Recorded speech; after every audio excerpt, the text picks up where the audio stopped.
Welcome friends. நம்ம இப்ப வந்து பாண்டியன் ஸ்டோர் சீரியலை பத்தி பார்க்கலாம் வாங்க. சரவணன் வந்து மயிலோட எல்லா சீக்கிரட்டும் சொல்லிடுவான். ஆனா ஒரு சீக்கிரட் வந்து பாத்தீங்கன்னா சரவணுக்கே தெரியாது. அது என்னன்னு பாத்தீங்கன்னா நகை விஷயம் தான்.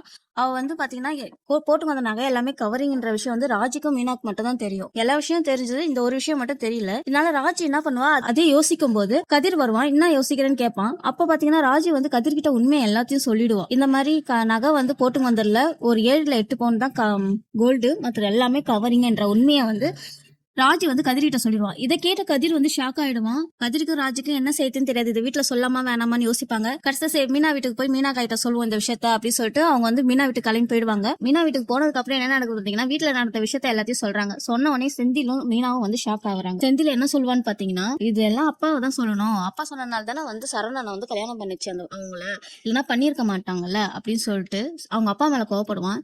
மீனா உடனே என்ன சொல்வான்னு பார்த்தோன்னா, இது மாமாக்கு என்ன தெரியும், யாராவது இந்த விஷயத்துல போய் சொல்லுவாங்களா அப்படி தானே நினைப்பாரு அப்படின்னு சொல்லிட்டு மீனா வந்து அவங்க மாமனாருக்கு தான் சப்போர்ட் பண்ணுவாங்க.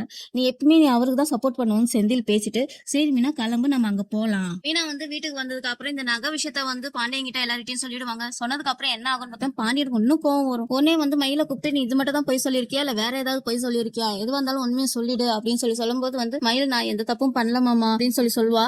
சொல்லும்போது கூட பாண்டியனுக்கு வந்து நம்பிக்கை வராது. உடனே உங்க அம்மா அப்பாவுக்கு போன் பண்ணி வர சொல்லு அப்படின்னுமா. உடனே வந்து அவங்க அம்மா அப்பாவுக்கு போன் பண்ணி வர சொன்னோடனே அவங்க அம்மா அப்பாவுக்கு எந்த விஷயம் இங்க நடந்த விஷயம் எதுவுமே தெரியாது. தெரியாம அவங்க வருவாங்க. வந்த உடனே என்ன ஆகும்னு பாத்தீங்கன்னா, உங்க விஷயம் எல்லாம் எனக்கு தெரிஞ்சிச்சு, இன்னும் நீங்க என்கிட்ட எவ்வளவு பொய் சொல்ல போறீங்க, ஏதாவது சொல்லணும்னா இப்பயே சொல்லிடுங்க, அப்புறம் நானே கண்டுபிடிச்சேன்னா நல்லா இருக்காது அப்படின்னு சொல்லிட்டு பாண்டியன் கோவமா பேசிட்டு, மயில தயவுசு இட்டுன்னு போயிடுங்க, எங்க வீட்டை விட்டு வெளில போயிடும் மயிலு அப்படின்னு சொல்லிட்டு சொல்லிடுவான் பாண்டியன். இது என்ன ஆகும்னு என்று தெரியல. மயில அவங்க வாழ்க்கையை தக்க வச்சுக்க இன்னும் என்ன மாதிரி வேலை செய்வாங்கன்னு தெரியல. வெயிட் பண்ணி தான் பார்க்கணும். இந்த வீடியோ பிடிச்சிருந்தா லைக் பண்ணுங்க, கமெண்ட் பண்ணுங்க. தேங்க்யூ.